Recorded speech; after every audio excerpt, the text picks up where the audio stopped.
So, why do I have issues with my spirit guides?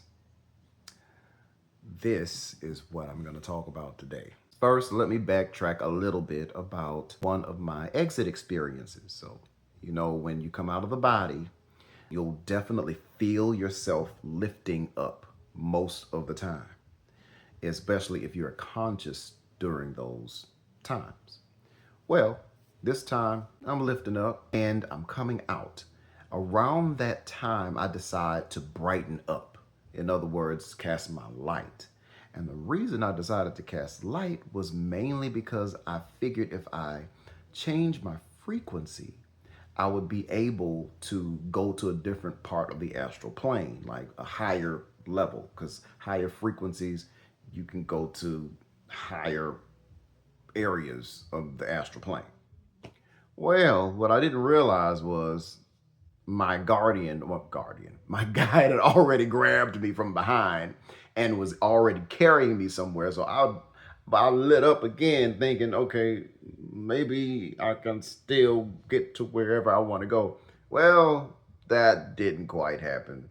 So I lit up twice in the hands of my guide. Now, granted, this particular guide, apparently he or she was very experienced, which meant that he did not lose control and set me down in this olive green other place. And I see these people, it looks like a group home of certain to a degree, except it had more older individuals in there, and they were just sitting around tables talking and playing a game and things like that. I really wasn't too focused in on them per se. I just remember helping one of the souls with a chair that they asked for. So I just grabbed a chair and helped her. But that was basically the gist of that. I realized in that particular out of body experience that if I touch something, I would exude or transfer my energy onto them. Like, for example, it was another couple of guys, there was some male souls in another room, and I touched them with red light, and it was, I could see the outline of them. Their whole outline became red.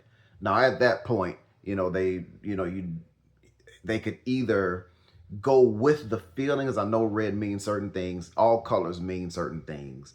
So when I touched them, they were red. And in the other room, I tried to do green, knowing that I'm in an olive green area. I didn't know what I was supposed to be there for, to be quite honest, because I'm thinking at this point, this is my first trip on duty as a warlord on my journey, my school journey, if you will, training.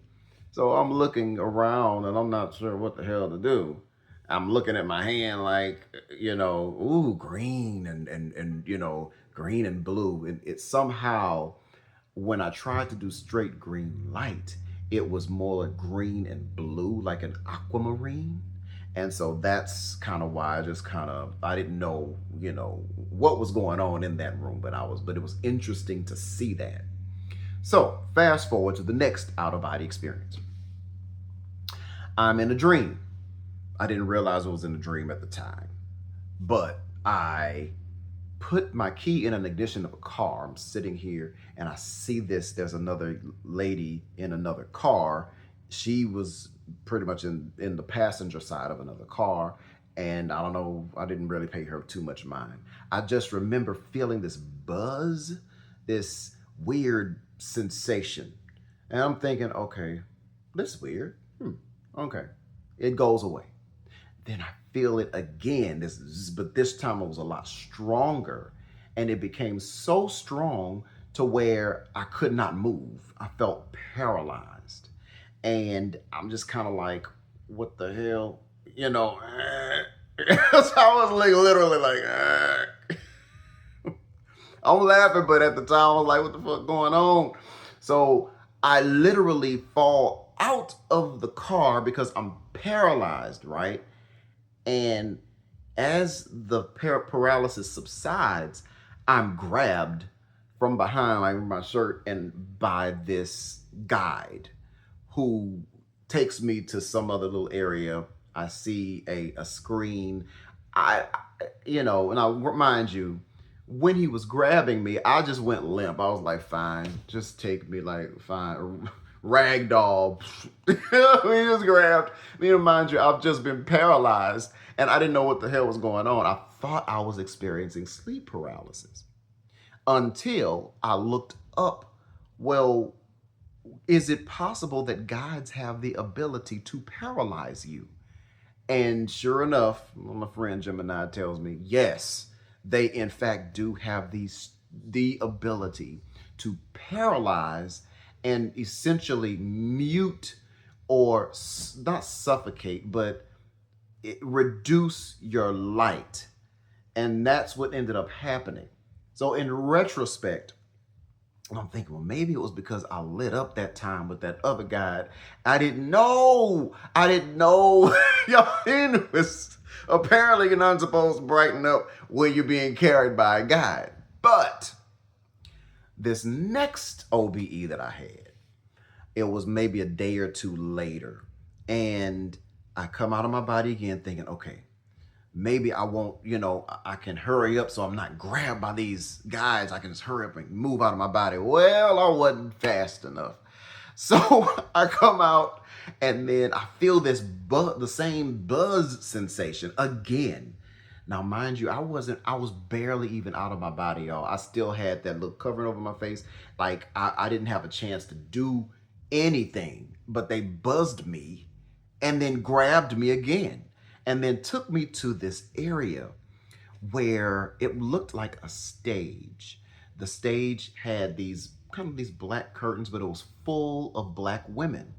And some of them had on white, some of them had on these hooded black dresses. They were, some of them looked, the ones that were in the black were very, very subdued, very just, somber to some degree. The ones that were in white weren't like they were smiling and with glee, but they were just, a lot looked like they were happier than those that were in black. And so I'm looking around, I'm like, okay, so I'm supposed to, mind you, I'd just been paralyzed. I'm like looking like, okay. Now, I also said to my guide, I was like, when I was being carried, I was like, well, could you at least communicate to me? Can we at least talk? Because I'm aggravated at this point. This is the second time I've been paralyzed, and I'm noticing a pattern with the paralysis. So in fact, they can paralyze you. Now, let's just put that on the shelf for a moment. So I'm looking around. I hurry up and I turn to see if I could see this soul guide. Y'all, my soul guide was cloaked she was in a black dress, like almost like a cloak, but very clumsy. It was like she was stumbling and fumbling around trying to hurry up, and I don't know whether she was trying to remove that covering over her, and I'm saying her because it was a she, and I'll tell you who my guide was in a minute. But she's stumbling and fumbling around, and I'm looking like, ain't this a bitch? Like, you well, I didn't mean to call her to be, but I'm just thinking to myself, hey, this and the shit. She up there, fumbling and tumbling around. So I look around like, okay, let me just, focus on the task at hand, which I knew I was supposed to be there to cast some sort of light. So I just, lackadaisically, lazily, I was just like, fine, here. Literally, I'm like, oh, there you go. And then all of the little girls and the females, they were all, hey, like literally their persona went from, so, like, and it was weird to me. It was like they just went, like, and I'm like, okay, is this all I'm supposed to be here to do? I could not enjoy their enjoyment. And their appreciation of me. As a matter of fact, one of the ladies came up to me and was trying to talk to me, but just as she walked up, the soul guide decided to come after, apparently, when I asked them to speak, to the guide, I was able to talk to the guide. So the guide comes to me, and I noticed who she was. She looked different in the spirit realm, if you will, the astral plane, but I knew who she was. And I said, I'm gonna go ahead and use her name. I said, Pam? Because Pam was a person that was very, very nice to my sister and I. She passed away a while ago, several years back, and we went to the same church. She asked my mom if she could take us to a restaurant, because she wanted to get to know us or whatever. And we were kids at the time. It was just, she felt a burden on her heart, or she felt a love that she wanted to kind of take us in to some degree. Now, Pam was extremely nice. I don't have anything bad to say about her. As far as her living here on Earth, she tried to get closer to my sister and me, and but my mom cut that off after that night, and for reasons I don't really know, but my mom felt like she was encroaching upon her space to some degree. And she felt like she was trying to come at me. Now, mind you, I'm a little thick 12-year-old boy, short. I sang in the choir, I'm like, now granted, I know people, have their own fetishes and things like that, but I didn't get that type of vibe from her. My mama did though. So, but anyways, so back to the OBE. So she comes up and I'm looking at her like, Pam? And I get all not excited, emotional. I was like, Pam, that's you? And she's like, yeah, I look a whole lot better, don't I? Something to that effect. And I'm looking, I didn't answer. I was like, wow, I can't believe it's you. You're my guide. Like, wow. And she's like, she tells me a few other little things. And I'm like, well, could you tell me? I was asking her a question. I can't remember what I was asking her, y'all. But I asked her a question, and then she uses this phrase that I believe all guys use. And it's like embedded, something that they just say when they don't know or can't answer the question. I'm gonna just say they don't know the answer to the question. She was like, all things will be revealed in due time. Like she talked like that. All things revealed in due time. I'm like, all so damn country and southern. I was like, okay, got it. But it and then she goes into another little spiel about some other stuff. But the only thing that I could think of at that time was, she paralyzed me. Like, this supposed to be my, well, as a matter of fact, even though we only knew her for a short period of time, it was kind of like Mama Pam. She was a mother type figure. This bitch paralyzed me. You don't have to do that. And ever since that time, now of course, after our little conversation, I go back into my body, and I'm like, that's when I asked about, are they able to paralyze you? It did something to me. Why would you do that when all you literally have to do is just say, look, I'm your guide. I need to, and they know they've been taking me out for quite a while. I'm going to take you to this place to do this, this, and this. This is what I need you to do. Or rather, this is what I'd like you to do, because they can't force you to do any damn thing. It angered me. It hurt that a person or a soul would paralyze, mute your ability to even cast light, because that's kind of what it did. It took away some of my ability to cast my light and drag me somewhere off to use me. That's how I felt used. And so since then, what I've started to do was block the entrances in which they would appear in this damn room. What I do now is I cover my mirror, that portal that I usually go through. I figured, okay, well, they're probably coming in through the damn portal. As a matter of fact, I would smell burned sage every time if I would go through that portal and come back like really quickly. But it's like a defense type energetic signal that something's coming through the portal.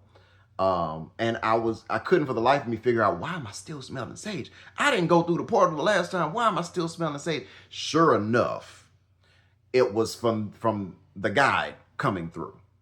And as much as I loved her as a child, and as a human being, as a person, as an orchestrator, it angered me. And so all you got to do is talk. You ain't got to do it.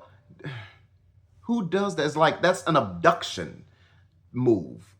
I mean, obviously I know, I'm a warlord and shit, and I'm powerful, but I'm not going to hurt you intentionally like that, especially if I understand what's going on. It's called communication, and they got to get that shit together. So anyways, I covered my damn mirror. I never thought I'd be one of them damn the voodoo type people covering mirrors and shit. I never thought I would do it. But when I looked up the information, that shit's real too. God damn it. So I went in there, I covered my mirror and with black, and it's just like, bruh, and also I have another mirror that I just realized is a damn time portal, y'all. I got to tell you about that on another video. But long story short, I got to make sure I'm good. I'm protecting myself and my light, hence the term sovereign. And you guys are sovereign as well. You don't have to take nothing from anybody. Whether you think it's a benevolent soul, a guide, no. They're souls. Most of them don't have human physical bodies. A lot of them do, but most of them don't. And they're souls, just like you. And you don't have to be scared. You don't have to be amazed. You don't have to think of them in some higher respect and all of that jazz. No, you treat people with respect. Communicate, like I said before, and that is, that's where the ire comes in for me. You feel me? Now, I love you all dearly. I'm sorry to get so angry, and no, I'm even wearing pink. This is the, color of of unconditional love, But yes, I'm feeling so 100% better now. I've been able to come out of my body on my own terms lately. So I'll kind of get more into that in another video. But y'all, that's what it is. That's the deal when it comes to these guides. And until next time, y'all, just keep your eyes tuned and your ears open and your hearts open. I will be doing a Q&A very soon. So if you are interested in attending something like that, I welcome you all. But also let me know in the comments if that's something that you would be interested in. And until next time.